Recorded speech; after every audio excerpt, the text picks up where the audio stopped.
And we go to South Africa now, where Johannesburg Emergency Services have confirmed that 3 people are still in a serious condition after being injured in a roof collapse. They are amongst 7 hurt when a section of Johannesburg's Charlotte's Maxeke hospital caved in on Thursday. The other 4 have been discharged. Construction workers had been repairing a water leak at the time. The health minister has blamed contractors for the accident. Angelo Coppola has more. Initial reports suggested that there were many more people trapped in the rubble and the collapsed slabs than actually was the case.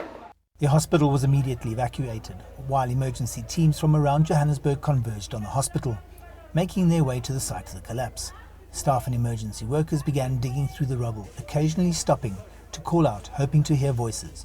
Several hours later, and just the area under the collapsed roof was cordoned off as teams continued to work through the rubble. No other part of the hospital that has been affected. It's just that small passage where people walk through. And that's why even the concrete on top is not reinforced, it's very thin, because nobody's supposed to walk on top there. Any other part of the hospital is still functioning normally. The reason that the emergency services have been temporarily halted is because we have to deal with this emergency. Once in a few hours they found that everything has been cleared, the emergency area will also be open, but otherwise any other part of the hospital is functioning normally. It seems that the contractors that were busy working on that roof are at fault here.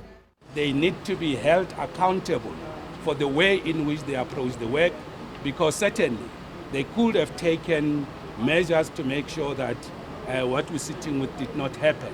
So we have taken a decision to remove them off site with immediate effect. This could have been far more serious if there were more people underneath that slab when it did collapse. We're waiting for the final figures in terms of injuries and possible deaths. We'll keep you posted. I'm Angelo Coppola for CGTN in Johannesburg, South Africa.